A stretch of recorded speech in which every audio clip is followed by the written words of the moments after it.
বিসমিল্লাহির রহমানির রহিম। Hello viewers, আসসালামু আলাইকুম। আশা করি সবাই ভালো আছেন। বাংলা ক্লাসে আপনাদেরকে স্বাগত জানাচ্ছি। আমি মোহাম্মদ জাসিদুজ্জামান। আর বাংলা এডুকেশনের পক্ষ থেকে সবাইকে ধন্যবাদ, অভিনন্দন এবং শুভেচ্ছা জানাচ্ছি এবং শেষ পর্যন্ত ক্লাস দেখার জন্য আমন্ত্রণ জানাচ্ছি। আমি এইচএসসি সংক্ষিপ্ত সিলেবাস এবং বিভিন্ন চাকরি প্রত্যাশীদের জন্য টিউটোরিয়াল করে থাকি। আমি বানানের উপর ধারাবাহিকভাবে ক্লাস নিয়ে আসছি। আজকে তেমন একটি ক্লাস নেব। দেখতেই পাচ্ছেন ব্যবহারের নিয়ম অর্থাৎ নত্যবিধান। ঠিক আছে, এখান থেকেও এসএসসি যারা সংক্ষিপ্ত সিলেবাস প্রকাশ করা হয়েছে তাদের কিন্তু এখান থেকে একটি প্রশ্ন আসে বানানের নিয়ম থেকে। আমি এর আগে কয়েকটি বানানের নিয়ম দেখিয়েছি। আজকে নত্যবিধান বা ব্যবহারের নিয়মটা দেখাবো। শিক্ষার্থী বন্ধুরা, তাহলে চলুন আমরা আজকের ক্লাসে যাই। আজকে ক্লাসে যাচ্ছে ব্যবহারের নিয়ম, অর্থাৎ বাংলাতে আপনারা জানেন দুইটা রয়েছে, উচ্চারণে দুইটি, দন্তান্ন আর মূর্ধন্য। এটা হচ্ছে মূর্ধন্য আর দন্তান্ন হচ্ছে মাত্রাটা ভিতরে যাবে। ঠিক আছে, তাহলে এখন এই ব্যবহারের নিয়মের প্রয়োজন হয়ে পড়েছে এই কারণে যে দুইটা আছে, কোন আমরা কোথায় বসাবো সেরকমই সপ্তবিধানও আছে, তিনটা আছে, সেক্ষেত্রেও আমরা টিউটোরিয়াল করব। তাহলে দেখেন মূর্ধন্য আর এটা হচ্ছে দন্তান্ন ডাইনে মাত্রা এবং দন্তান্নর বামে মাত্রা থাকবে, অর্থাৎ মাত্রাটা বাম দিকে আসবে দন্তান্ন। ঠিক আছে, কোন কোথায় বসবে সেটা আমরা আজকে দেখব। শিক্ষার্থী বন্ধুরা, আপনারা জানেন যে তৎসময় সংস্কৃত ভাষার প্রভাব বাংলাতে 25% রয়েছে, অর্থাৎ আমাদের ডিকশনারিতে যত শব্দ রয়েছে তার মধ্যে 25% হচ্ছে তৎসম বা সংস্কৃত। এই তৎসম বা সংস্কৃত ভাষায় এই মূর্ধন্যটা ব্যবহার হয়। আর অন্যান্য সকল শব্দের ক্ষেত্রে আমরা দন্তান্ন বসাবো, সেটা বিদেশি হোক, ইংরেজি হোক, বাংলা হোক, তদ্ভব হোক, অর্ধতৎসম হোক, অতৎসম হোক, সেটাতে দন্তান্ন বসবে। তাহলে এই মূর্ধন্য এটা বসবে শুধুমাত্র তৎসম বা সংস্কৃত শব্দের ক্ষেত্রে। তাহলে পরীক্ষায় প্রশ্ন থাকবে নত্যবিধান কাকে বলে, ব্যবহারের 5টি নিয়ম লেখো, অর্থাৎ নত্যবিধান উল্লেখ করো, অর্থাৎ 5 মার্ক এখানে থাকবে। তাহলে প্রথমে আমরা সংজ্ঞাটা দেব যে বাংলা ভাষায় ব্যবহৃত তৎসম বা সংস্কৃত শব্দের বানানে মূর্ধন্যের সঠিক ব্যবহারকে নত্যবিধান বলে। বাংলা ভাষায়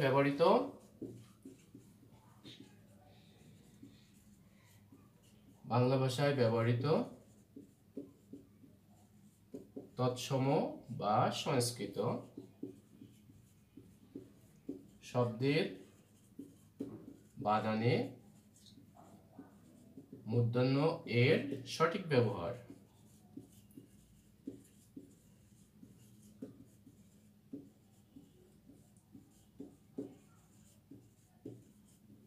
এই হচ্ছে সংজ্ঞা।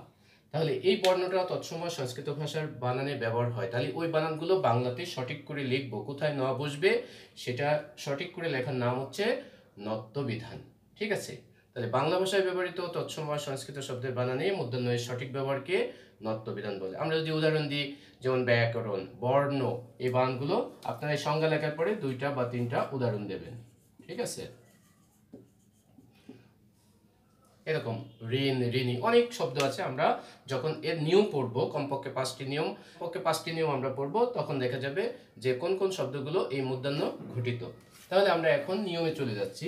আমরা এখন ব্যবহারের নিয়ম বা নত্যবিধানে চলে যাচ্ছি। 1 নম্বর নিয়ম দেখেন, রি, র, স, এই 3টি বর্ণ যদি থাকে তার পরবর্তী 9টা মূর্ধন্য হবে যদি বানানটা তৎসম বা সংস্কৃত হয়ে থাকে। শিক্ষার্থী বন্ধুরা খেয়াল রাখতে হবে, বানানটা যদি বিদেশি বা ইংরেজি বা অন্য কোনো শব্দের হয় তাহলে কিন্তু হবে না, সেক্ষেত্রে দন্তন্য হবে। বানানটা তৎসম বা সংস্কৃত হতে হবে। এখন বলবেন তৎসম বা সংস্কৃত বুঝবো কি করে? ঠিক আছে, আমাদের সমস্যা হবে শুধুমাত্র ইংরেজির সাথে। ঠিক আছে, ইংরেজির সাথে ইংরেজি বানান যদি হয় সেক্ষেত্রে দন্তন্য, ইংরেজি যদি না হয় তাহলে মনে করবেন নত্য বা সত্যবিধান সম্পর্কিত এটা বানান, অর্থাৎ এখানে মূর্ধন্য হবে। ইংরেজি না হলে মূর্ধন্য, মনে করবেন এটা তৎসম শব্দের বানান। আর ইংরেজি হলেই আরবি ফার্সি তো আমরা অনেকটাই চিনি, সেক্ষেত্রে দন্তন্য হবে। আর ইংরেজি বা আরবি ফার্সি বা বিদেশি না হলে সেক্ষেত্রে মূর্ধন্য হবে, তার মানে এটা তৎসম বা সংস্কৃত শব্দের বানান। তাহলে রি, র, স এই 3টি বর্ণের পর তৎসম শব্দের বানানে মূর্ধন্য হবে, অর্থাৎ এই 3টা বর্ণের পরবর্তী 9টা মূর্ধন্য হবে। যদি কোনো আসে রির পরে, রর পরে, স্বর পরে, তাহলে মূর্ধন্য হবে। যেমন দেখেন ঋণ, রণসঙ্গীত, বর্ণ, ব্যাকরণ, ঠিক আছে, বর্ষণ, কর্ষণ। কর্ষণে কি হয়েছে? ক, র, এই যে স, মূর্ধন্য স্বর পরে মূর্ধন্য, মূর্ধন্য স্বর পরে মূর্ধন্য। ব্যাকরণে রর পরে মূর্ধন্য, বর্ণ, রেপ মানে র, তারপরে মূর্ধন্য, রর পরে মূর্ধন্য, ঋণ, ঋণী। ঠিক আছে, তাহলে এরকম আপনারা 2টা উদাহরণ দেবেন, 1টিও না 3টিও না, বারবার এই কথা বলা হচ্ছে। এটা দিলে 2টা দিলে স্ট্যান্ডার্ড হয়। শিক্ষার্থী বন্ধুরা, 2 নম্বর নিয়মে আমরা দেখি, দেখেন প্র, পরি, নির। শিক্ষার্থী বন্ধুরা, আপনারা জানেন যে উপসর্গ বাংলাতে কোথায় বসে? শব্দের আগে বসে, অর্থাৎ পূর্বে বসে, প্রিফিক্স পূর্বে বসে। এই তিনটা উপসর্গ যদি থাকে কোনো বানানের, তার পরবর্তী নটা কি হবে? মূর্ধন্য হবে। এই তিনটি উপসর্গের পর মূর্ধন্য হবে। ঠিক আছে, তাহলে প্র, পরি, নির এই তিনটি উপসর্গের পরবর্তী নটা মূর্ধন্য হবে, অর্থাৎ প্রর পরে যদি কোনো ন আসে মূর্ধন্য হবে, পরির পরে আসলে মূর্ধন্য, নির পরে আসলে মূর্ধন্য। যেমন দেখেন প্রনাম, তাহলে দেখেন প্র উপসর্গ আছে, পরবর্তী নটাই মূর্ধন্য হয়ে গেছে। পরিণতি, দেখেন পরি একটা উপসর্গ, পরবর্তী নটা মূর্ধন্য হয়ে গেছে। তারপরে নির্ণয়, দেখেন নির, এর মধ্যে নির উপসর্গটা আছে, এটা লুপ্ত হয়ে গেছে, নির যোগ নয় নির্ণয়, তাহলে পরবর্তী নটা মূর্ধন্য হয়ে গেছে। ঠিক আছে, পরিণাম আমরা লিখতে পারি, পরিণাম, প্রণয়, প্রণিপাত। ঠিক আছে, অনেক শব্দ আছে, আপনারা দুইটা উদাহরণ সবসময় দেওয়ার চেষ্টা করবেন। ঠিক আছে, তাহলে আমরা দুইটা নিয়ম দেখালাম, পরবর্তী নিয়ম একটু খেয়াল করি। ঠিক আছে, পরবর্তী নিয়ম একটু বড়, দেখেন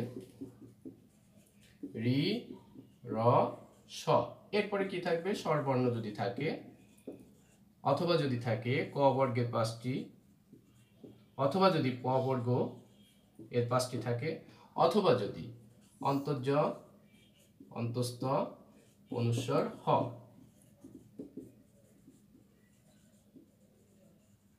এই কোনটি আসলে মূর্ধন্য হবে। দেখেন প্রথমে রি, র, স তিনটার যদি একটি থাকে, অথবা যদি স্বরবর্ণ থাকে, অথবা যদি ক বর্গের 5টি, বর্গ মানে প্রত্যেকটা বর্গে 5টি করে বর্ণ আছে, ক বর্গ, চ বর্গ, ট বর্গ, ত বর্গ, অর্থাৎ ক থেকে ম পর্যন্ত এই 25টি বর্ণকে বর্গীয় বর্ণ বলা হয়েছে, এবং প্রত্যেকটা বর্গের প্রথমে নাম অনুসারে ওই বর্গের নামকরণ করা হয়েছে। তাহলে ক বর্গেতে আছে 5টি, ক, খ, গ, ঘ, ম, আর প বর্গে আছে প, ফ, ব, ভ, ম, এটাও থাকবে। এই চারটির যে কোনোটা যদি থাকে, তার পরবর্তী নটা মূর্ধন্য হবে। শিক্ষার্থী বন্ধুরা, একটা কথা বলে দিই, এই যে এখানে তিনটা স্বরবর্ণ 11টা, 14টা, 14 আর 10 24, 24 আর 4 28, এই 28টি বর্ণের যদি পাশাপাশি কমপক্ষে দুইটা থাকে, তার পরবর্তী নটা মূর্ধন্য হবে। এটা আগে পিছে থাকলেও কোনো সমস্যা নেই, দেখা যাচ্ছে অনুস্বরটা আগে আসে, রিটা পরে আসে, স্বরবর্ণ আগে আছে, ক বর্গ পরে আছে, কোনো সমস্যা নেই।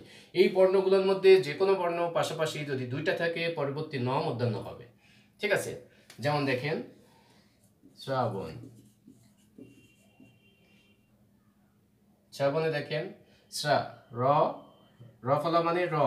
ঠিক আছে, এরপরে দেখেন প, ফ, ব, এর মধ্যে ব রয়েছে, তার পরবর্তী নটাও মূর্ধন্য হয়েছে। ঠিক আছে, তারপরে দেখেন অর্ণ, প্রথমে স্বরবর্ণ আছে, এই যে স্বরবর্ণ, তারপরে আছে অর, তাহলে প্রথমে স্বরবর্ণ, তারপরে রেপ মানে র, তারপরে মূর্ধন্য আছে। ঠিক আছে, এই দেখেন যে কোনো দুইটা বর্ণ পাশাপাশি যদি থাকে তাহলে মূর্ধন্য হবে। ঠিক আছে, এরকম আরো উদাহরণ আছে, অর্পণ, অর, র আছে, এরপরে দেখেন প আছে, এই যে র।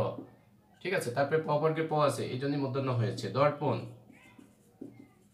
লক্ষণ, লক্ষণের মধ্যে দেখেন এর মধ্যে আছে ক যোগ স, এই জন্যই পরবর্তী নটা মূর্ধন্য হয়েছে, এই যে মূর্ধন্য স আমাদের আছে এখানে।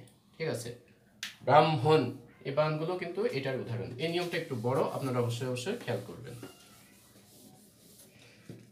আচ্ছা, পরের নিয়ম দেখি আমরা।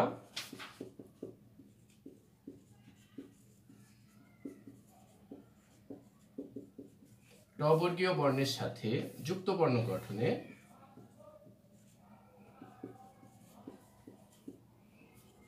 মূর্ধন্য হবে যদি বানানটা তৎসম বা সংস্কৃত হয়ে থাকে। যদি ইংরেজি হয় তাহলে কিন্তু মূর্ধন্য হবে না, সেই ক্ষেত্রে দন্তন্য হয়ে যাবে। ট বর্গীয় মানে ট, ঠ, ড, ঢ, এখানে ঢ দিয়ে কোনো উদাহরণ নেই।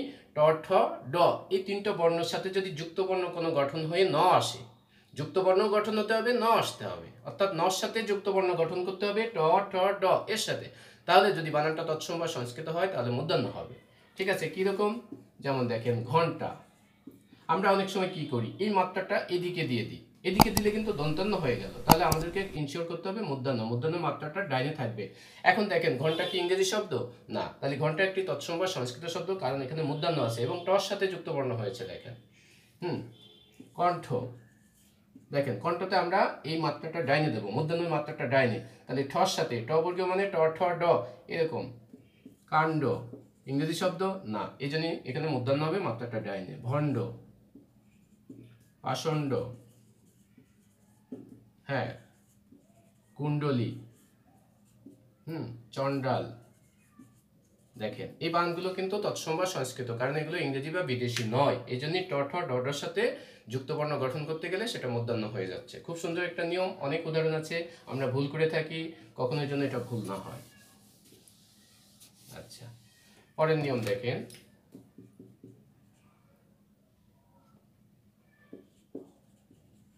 অপর, প্র, পূর্ব, পরা, এই চারটা শব্দের পরে যদি উচ্চারণে অর্ণ কথাটা আসে, এই চারটা শব্দের পরে উচ্চারণে অর্ণ আসবে, এটা কিন্তু উচ্চারণে আমি জাস্ট লিখছি এটা দন্তান্ন দিয়ে, ঠিক আছে, তাহলে পরবর্তী নটা মূর্ধন্য হবে।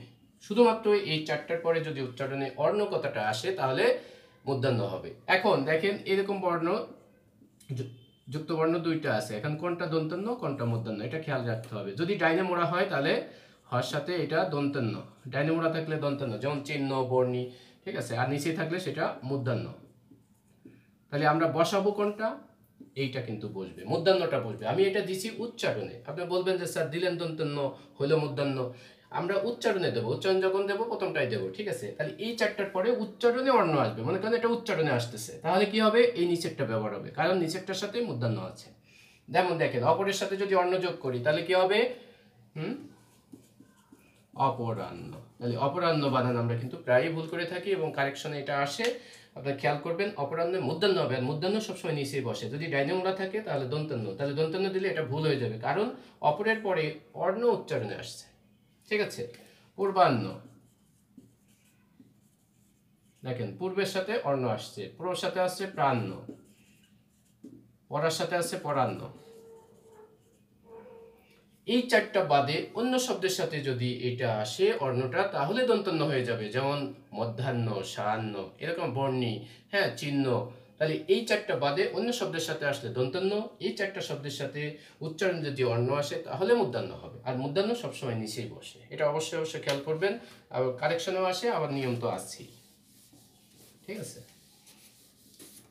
আচ্ছা, পরের নিয়ম দেখেন,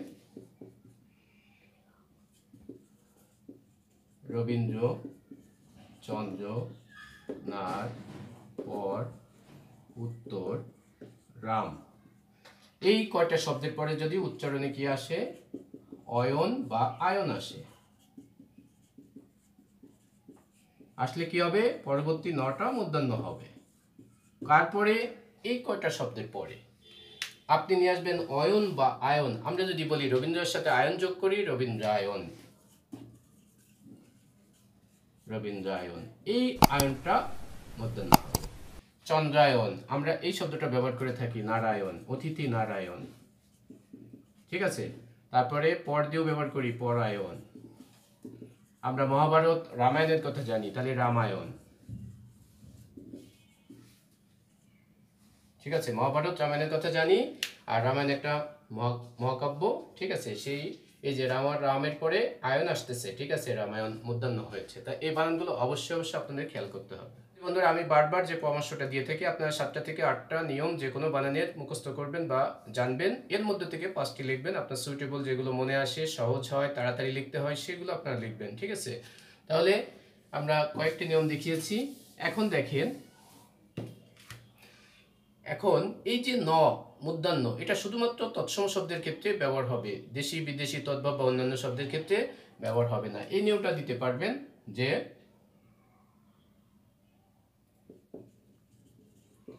সমাসসাধিত শব্দে মূর্ধন্য হয় না, এগুলো দেওয়া যাবে, হয় না এটাও দেওয়া যাবে, ঠিক আছে। ন সংক্রান্ত তো, তাহলে সমাসসাধিত, অর্থাৎ যে শব্দটা সমাসের নিয়মে গঠন হয়েছে সেখানে আবার মূর্ধন্য হবে না, দন্তন্য হবে, অর্থাৎ সমাস গঠিত শব্দে এটা খাটে না নিয়মটা, এবং তৎসম ছাড়া অন্য শব্দের ক্ষেত্রেও এগুলো খাটে না। তাহলে সমাসসাধিত দেখেন, আমরা জানি যে রি র স, রি র এই স, এই তিনটি বর্ণের পর মূর্ধন্য হওয়ার কথা, তাই না। তাহলে দেখেন রেপ মানে র, রেপ মানে র, তাহলে রেপের পরে রর পরে মূর্ধন্য হওয়ার কথা, কিন্তু হচ্ছে না কেন, কারণ দুর্নাম শব্দটা সমাস গঠিত, দু যে নাম, এই জন্য এখানে দন্তন্য হয়ে গেছে। তাহলে এই দুর্নাম শব্দটা সমাস গঠিত, এই জন্য মূর্ধন্যের ব্যবহারটা এখানে হবে না, দন্তন্য হয়ে যাবে। দুর্নীতি, ঠিক আছে। অগ্রহায়ণ, এক্ষেত্রে দুর্নিবার, দুর্নিবার এরকম শব্দগুলো হবে। দুর্নাম, দুর্নীতি, ত্রিনয়ন, ঠিক আছে। তয়লা ফলা র আছে, এরপরে মধ্যাহ্ন হওয়ার কথা কিন্তু হয়নি, কারণ এটা সমাসগঠিত শব্দ। তাহলে সমাসগঠিত শব্দে এই নিয়ম খাটে না। তাহলে শিক্ষার্থী বন্ধুরা, আশা করি নত্যবিধান সম্পর্কে আপনাদের আর কোনো কি বাধা থাকলো না, এটা আপনারা লিখতে পারবেন সুন্দর করে। সেই সুন্দর পরীক্ষার প্রত্যাশা করে আজকের মতো ক্লাস শেষ করছি। পরবর্তী ক্লাস আবার দেখা হবে। আল্লাহ হাফেজ।